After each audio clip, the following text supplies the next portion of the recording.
As you know, the profit of mining is decreasing now, and how should we deal with all this computer power? And what do you think about technology of mining? Yeah, if you look towards mining, I think that I'm very curious how it's going to develop. Okay.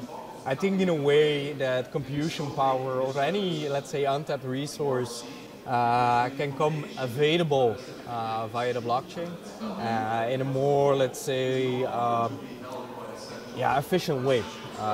For instance, if you look to the file storage, know that around 60% or something of hard drives are not being used. And by making that available to the network, and the same as with computing power, you have an economic incentive, and in this way we can use more in an efficient way. Okay. Do you own mining some equipment?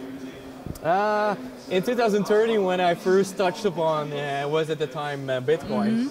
I immediately,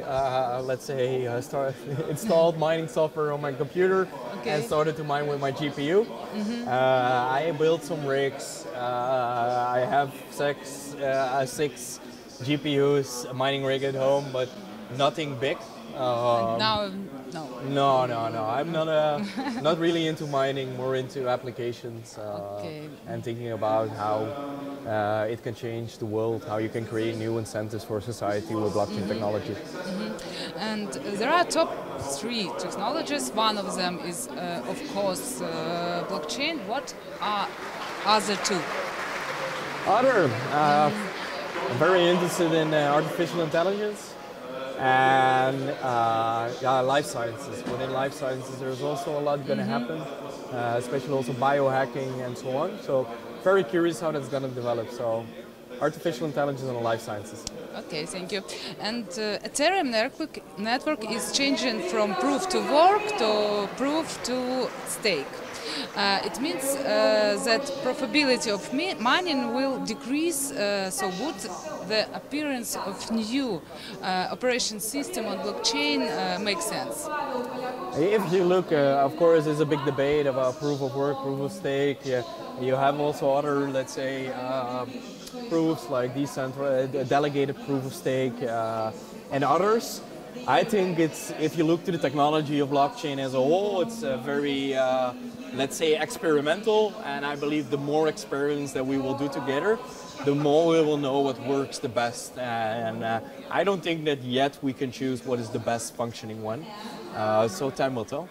I believe if you look to the current, let's say, status of ICOs, is that you see a lot of, let's say, projects with just 2 pages of white paper, really early stage, without an MVP, without testing their assumptions, raising money, and sometimes lots of money.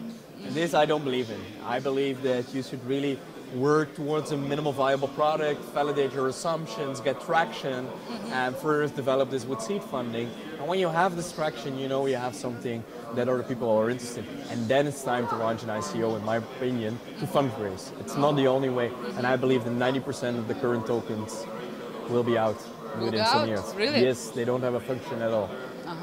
So you have never buy any tokens?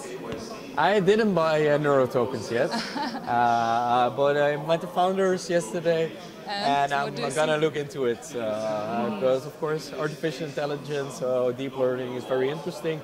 And then again, we touch upon what we earlier talked about is the untapped resources like the computing power for this in a business model that could work could be interesting. So, but yet for me to your research. But you have time. I have time, yes. For decided. So you think this it's new future, yes?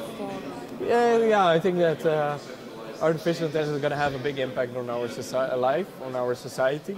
And of course, a lot of computing power is necessary. And if that could work through a blockchain, I'm very interested how it could work. But I still need to investigate.